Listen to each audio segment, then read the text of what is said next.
According to our textbook, human smuggling is when an individual crosses a country's international border without state authorization and with the assistance of paid smugglers. Around 9.2 million Africans were victims to slavery in 2016, which is 23% of global modern slavery. Human trafficking in Africa is a $1.3 billion industry, an $8.9 billion industry when it comes from sexual exploitation. 40% of human traffickees are married before they turn 18. In a number of higher countries, such as Nigeria and Chad, forced marriage is a cultural norm, leaving the girls susceptible to domestic and sexual violence. International trafficking occurs when unsuspecting people are lured and deceived by promises of a better life, but are subsequently coerced into forced labor and sexual services.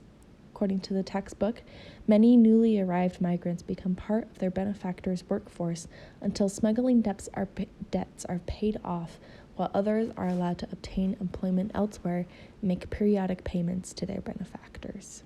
Most law enforcement officials do not understand the full definition of human trafficking, often limiting it to sexual exploitation. Forced labor and marriage are usually left disregarded. Some officers are also questionable in the way they treat victims, sometimes doing more harm than good. Victims rarely pursue legal justice and bear witness against traffickers, fearing retaliation or recrimination against their families and villages. Mistrust of the police and their possible compliancy further compel victims to remain silent. Fear and abuse are common, and trafficking survivors typically struggle with post-traumatic stress disorder. Libya has the highest counts of human trafficking in Africa. Migrants attempting to reach Europe through Libya in order to escape the turmoil in their own home country are especially vulnerable.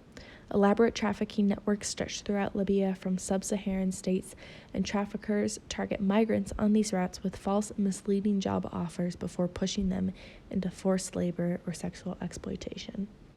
This is where many of the immigrants end up, here at Benghazi's main detention centre. Now, there are hundreds of people here from across sub-Saharan Africa, and officials say that since the war in Libya ended, their numbers have been increasing.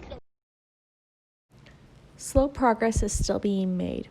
Because of the amount of human traffickers and human traffickees, it is hard to combat the whole industry.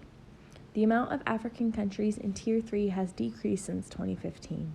Many countries strengthened the persecution of traffickers, and 6 countries developed better anti-human trafficking law.